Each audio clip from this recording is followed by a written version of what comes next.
All right, so today we're going deep on the making of a modern business giant, someone who really transformed an entire industry, and that's Michael Dell. I think a lot of people don't realize just how much impact he's had.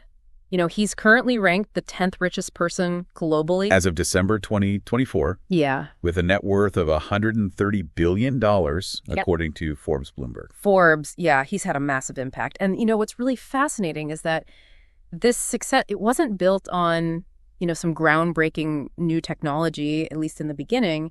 It was more about a very insightful approach to actually, selling and building computers. Right. So for this deep dive, we're going to really take a look at his journey from, the early days all the way up to where he is now. And of course, using all the available sources to really kind of understand the key moments, the key decisions that led to this success. Yeah, I think for folks who are listening today, the goal is to really grasp those foundational principles that really launched Dell Technologies and the model that he really pioneered, which is, direct to consumer. Right. Which we see everywhere now, but he was really one of the first to do it really well. Absolutely. And it's all about understanding the DNA of a company that's had such a huge impact on every aspect of modern technology. Yeah. I mean, when you think about it, pretty much everybody in the world in some way has interacted with technology that either came from Dell or was influenced by Dell. So let's start at the very beginning. Yeah. Where did this whole thing begin? Where does Michael Dell's story start? So the story starts on February 23rd, 1965, in Houston, Texas. All right. Born into a Jewish family. All right. His mother was a stockbroker. Interesting. Yeah, which, may have subtly influenced his understanding of finance early on. Right. And his father was an orthodontist. Okay. But even in his very early years, there were these signs, that he was going to be a little bit different. A little bit different. You could say that, there's a story about him applying for a high school equivalency exam when he was only 8 years old. How many 8-year-olds are even thinking about that? I know. It's just not a typical thing. Most kids are out playing at that age, and he's, thinking about, fast tracking through high school. And then in his early teens, he starts investing in stocks and precious metals. And I'm like, where is he even getting this money to invest? Is he mowing lawns? Is he, doing paper routes? Like, what's going on here? I don't know. We don't have the specifics, but, clearly he had some sort of income. And instead of just, spending it like most teenagers would, he was thinking long term. Right. He was thinking about, okay, how can I make this money grow? How can I invest it wisely? It seems like a very early understanding of the power of capitalism, leveraging money to make more money. Absolutely. And, it wasn't just about the money. He was also fascinated by technology. Right. At 7 years old, he gets his first calculator. Okay. And this is back when calculators were a big deal. These weren't, the tiny little things we have on our phones now. These were, these were substantial devices. Yeah. And then in junior high, he encounters a teletype terminal, which, probably sparked his interest in how humans interact with machines. Yeah. And then famously at 15, he gets his hands on an Apple II. Okay. Oh.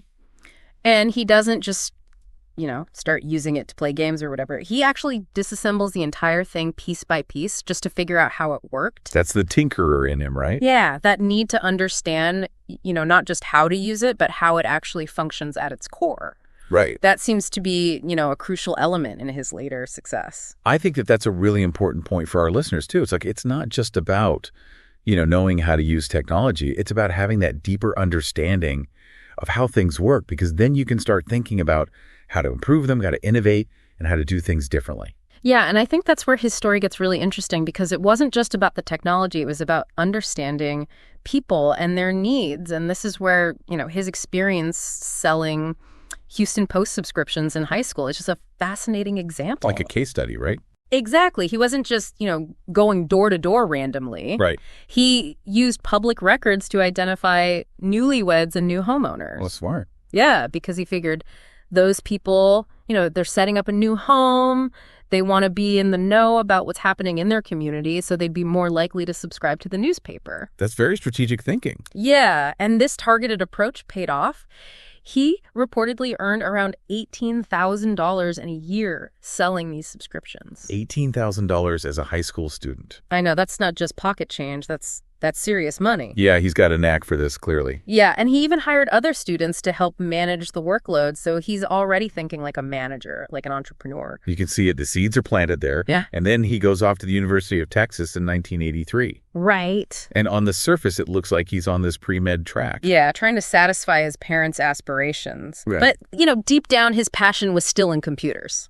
Oh, absolutely. And this is where things get really interesting, because this is where we see the birth of his first serious business venture. Yes, this brings us to the legendary room 2713 in the Dobie Center. A dorm room. A dorm room. It's amazing to think about that, this global empire essentially started in a dorm room. Right. And he started by assembling and selling PC upgrade kits to other students and individuals. And this is the very early version of that direct consumer model that would become so central to his success. Yeah, he's bypassing the traditional retail channels, which were really cumbersome at the time. Right. And by doing so, he could offer more competitive prices because he didn't have all those middlemen taking their cut. And in fact, our sources say that he even won bids from the state of Texas for computer equipment because his prices were so much lower. I mean, that's huge validation for a college student, competing against established companies and winning. So what was the key advantage of this direct model at that time? Why was it so powerful? Well, the core advantage was efficiency. The traditional retail model was just very inefficient. Right. You had manufacturers selling to distributors who then sold to retailers and then finally to consumers. Right. And each step along the way, the price goes up. Right. By selling directly, Dell could eliminate all those extra markups and offer lower prices while still maintaining a profit margin. So he's essentially disrupting the entire system. Absolutely. And on top of that, the direct relationship with customers gave him invaluable feedback. Right. He could understand their needs directly and then adapt his offerings based on that feedback. Which is really powerful. Yeah, very agile, very responsive to what the market actually wanted. So he's clearly onto something here. And by January of 1984, he officially registers the company as PCs Limited. Right. Another key part of his strategy is this build-to-order system. Yes, that was a really innovative approach. So explain that a little bit more. Why was that so significant? Well, for one thing, it minimized the need to have these huge, expensive inventories. Exactly. Because with the traditional model, you had to build all these computers in advance and then hope that people would buy them. Right. But with build-to-order, you only build what people actually order. Oh, I see. So you don't have all that money tied up in inventory. Right. Plus, it allows for much more customization. Right. Customers could choose the exact components they wanted to fit their specific needs and budget. And this was something that wasn't really available, the off-the-shelf models at the time. Exactly. So it's a huge selling point. So PCs Limited starts in this dorm room, then moves to a condo, and it's basically a very lean operation. They're selling upgrades, kits, add-on components. And then in May of 1984, just a few months later, he incorporates his Dell Computer Corporation. That's a fast progression. It is. And he moves the business to a business center in North Austin. And the early manufacturing setup is described as, 3 guys with screwdrivers sitting at 6-foot tables. That's incredible. I mean, to think that something so humble could grow into this global giant. And it all started with an initial investment of just $1,000. It's a testament to his vision, his drive, and the efficiency of the direct model. And I think it also speaks to the power of bootstrapping. Yeah. Not needing huge amounts of outside capital to get started. Yeah, he was really good at managing his resources and scaling gradually as the demand grew. And of course, we can't forget the role of mentorship. Right. Morton Meyerson played a really important role as a mentor in those early years, offering guidance and support. Mentorship is so critical for any entrepreneur, especially in those early stages when you're just trying to figure things out. So fast forward to 1992, and Michael Dell is just 27 years old. Okay. And he becomes the youngest CEO of a Fortune 500 company. That's an incredible achievement. It really is. It's just amazing how quickly things progress for him. Yeah, it's a testament to his vision and the power of the business model he created. But the story doesn't stop there. Oh, no. The mid-1990s is when the internet really starts to take off. And Dell was one of the first to really see the potential of this new technology. Yeah, he was way ahead of the curve. In 1996, they launched Dell.com. Which was a groundbreaking move at the time. It was. It was one of the first major efforts to sell computers directly to consumers online. And they didn't just stop at PCs that same year. They also launched their first servers. Right. So they're moving beyond the consumer market into the enterprise market. Expanding their reach. Exactly. And it was a brilliant strategy because it allowed them to tap into a whole new customer base. And Dell.com was a massive success. It was phenomenal. By March of 1997, they were reporting sales of about $1 million per day. $1 million a day. That's unbelievable. I know. It just shows the power of the direct online model. Right. It eliminated geographical barriers, streamlined the sales process, and just made it so much easier for people to buy computers. And it allowed for incredible scalability. Absolutely, because you're no longer limited by physical stores or salespeople. And this focus on efficiency and direct engagement with customers continued to drive their growth. Yeah, they were relentless about it. And in the first quarter of 2001, Dell Inc. surpassed Compaq to become the world's largest PC maker. That's a huge milestone. It is. They captured a 12.8% market share. And what makes it even more impressive is that this was during a time when many of their competitors were actually struggling. Right. Their sales were shrinking, but Dell's shipments were still growing. Yeah, it shows how strong their business model was even in a challenging market. It was incredibly resilient. But then in 2004, Michael Dell steps down as CEO. Yeah, that was a surprise to a lot of people. But he remained as chairman of the board. Right, and Kevin Rollins took over as CEO. So what do you think was behind this decision? Why step down?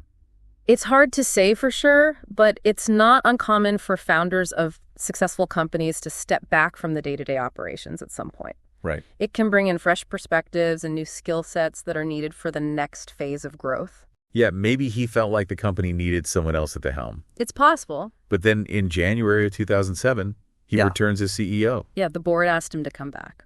So what do you make of that? Well, it seems like maybe they realized that they needed his vision and his leadership. Right. Maybe the company had veered off course a little bit, or maybe they just needed his guidance to navigate some new challenges. It's interesting how sometimes the founder is the only one who can really steer the ship. Yeah, they have a deep understanding of the company's DNA and its core values. And then in 2013, there's this really big strategic move. Yeah, they decide to take Dell Inc. private.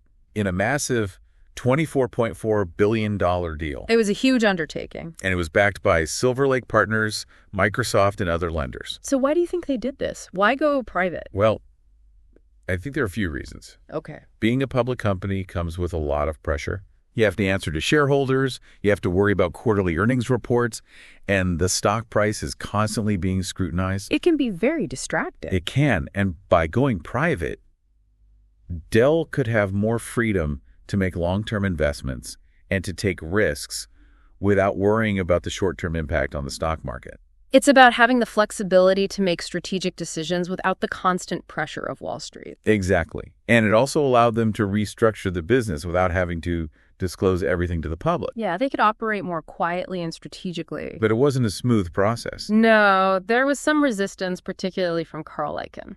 The activist investor. Yes, he was very vocal in his opposition to the deal. But ultimately, Michael Dell prevailed, and he secured a 75% stake in the company, giving him a lot of control over its future direction. And it seems like that time as a private company was really about transforming the business, preparing for the next phase of growth. Yeah, it was a time to focus on innovation and strategic acquisitions. And then in December of 2018, they returned to the public market. Yeah, it's an interesting cycle. Public, then private, and then back to public.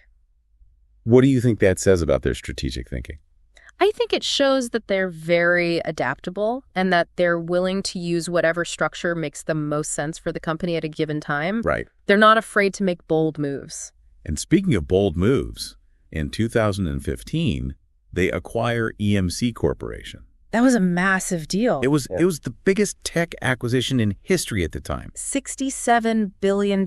It was a huge bet on the future of enterprise IT infrastructure. Yeah, they recognized the growing importance of data and the cloud. And this acquisition significantly expanded their presence in the enterprise software and storage solutions market. It was a major diversification move. It was. They were no longer just a PC company. Right. They became a comprehensive technology solutions provider. But like any journey as long and impactful as Dell's, there have been some bumps in the road. Yeah, there have been some challenges. In 2010, they had to pay a significant penalty to the SEC. Right, $100 million. It was related to some undisclosed payments they had received from Intel. Yeah, essentially they were accused of limiting the use of processors from AMD, which was Intel's competitor. Right. And Michael Dell, along with then CEO Kevin Rollins and former CFO James Schneider, also paid individual penalties as part of the settlement. So it was a serious matter. It was. But it's important to note that these kinds of setbacks can happen even to the most successful companies. Oh, even the best make mistakes sometimes. And despite these challenges, Michael Dell has received numerous accolades and recognitions throughout his career. Yeah, he's been widely recognized for his leadership and his contributions to the industry. He was named Entrepreneur of the Year by Inc. magazine when he was just 24. That's impressive. It is. And he's also received awards for Top CEO in American Business from Worth magazine. Okay. And CEO of the Year from Financial World Industry Week and Chief Executive magazines. Wow, that's quite a list. He also received the Golden Plate Award from the American Academy of Achievement in 1998. Okay. And the Franklin Institute's Bauer Award for Business Leadership in 2013. It's clear that he's made a lasting impact on the business world. And beyond his business achievements, he's also been involved in a number of influential organizations. Yeah, he's been very active on a global and national level. He serves on the foundation board of the World Economic Forum, Okay. the executive committee of the International Business Council, and the U.S. Business Council. He's clearly someone who wants to make a difference. He also previously served on the U.S. President's Council of Advisors on Science and Technology. Wow. And more recently, he was part of Texas Governor Greg Abbott's strike force to open Texas Okay. and the COVID-19 Technology Task Force. So he's been involved in addressing some really important challenges. And he's also written 2 books. Oh, really? I didn't know that. Yeah, the first one is called Direct from Dell Strategies That Revolutionized an Industry. That sounds interesting. It was published in 1999, and it's basically his account of the early days of the company and the principles behind the direct-to-consumer model. So it's a firsthand account of how he built this empire. Exactly. And his second book is called Play Nice, but Win, a CEO's Journey from Founder to Leader. I like that title. Yeah, it's a more general look at his leadership journey and the lessons he's learned along the way. I think those books would be a great resource for anyone interested in business or technology. I agree. And on a personal note, he's been married to Susan Lieberman since 1989. Okay. They have 4 children, and they still live in Austin, Texas. That's nice that he stayed in the city where it all began. And they're also very active philanthropists. Oh, that's great. They established MSD Capital LP, which later became DFO Management to manage their family's investments. Okay. But more importantly, they founded the Michael and Susan Dell Foundation in 1999. And what does the foundation focus on? Primarily health and education, with a focus on improving the lives of underserved communities. That's wonderful. And they made significant contributions over the years, including a notable donation of Dell stock in October of 2023. It's inspiring to see successful people giving back like that. It really is. So as we wrap up this deep dive into Michael Dell's life and career, I think a few key themes really stand out. Yeah, absolutely. There's his early and persistent entrepreneurial spirit. Right. Even as a teenager, he was showing those signs. Yeah, the Houston Post subscriptions, that was a clear indicator. Exactly. And then there's the revolutionary direct-to-consumer model. Which completely changed the PC industry. And his ability to adapt and lead Dell through all these major transformations. The shift to online sales, the acquisition of EMC. It's impressive. It really is. And his impact on the tech landscape is undeniable. Yeah, he's one of the giants of the industry. And it all goes back to those key strategic decisions. Right. Like engaging directly with customers. Yeah. Prioritizing efficiency. Those are the core principles that drove his success. And what's really amazing is how a seemingly simple idea, Okay. cutting out the middleman, Right, disintermediation. exactly Yeah. could have such far-reaching consequences. It's incredible how it transformed the entire industry. It forced competitors to rethink their own strategy. Yeah, they had to adapt or die. And ultimately, it led to more choices, lower prices, and more customized products for consumers. It was a win for everyone, except maybe the middlemen. So here's a final thought for you, our listener. Okay. In today's business world, which is constantly changing, what are the seemingly obvious but potentially revolutionary ideas that are being overlooked? That's a good question. What current inefficiencies or established norms are ripe for disruption? I think there are probably a lot of them. And who might be the next Michael Dell? It's hard to say, but I'm sure there's someone out there right now who's working on the next big thing. Maybe it's one of our listeners. Maybe. So keep thinking, keep innovating, and maybe you'll be the one to revolutionize an industry. That's a great message to end on. Thanks for joining us for this deep dive into the world of Michael Dell.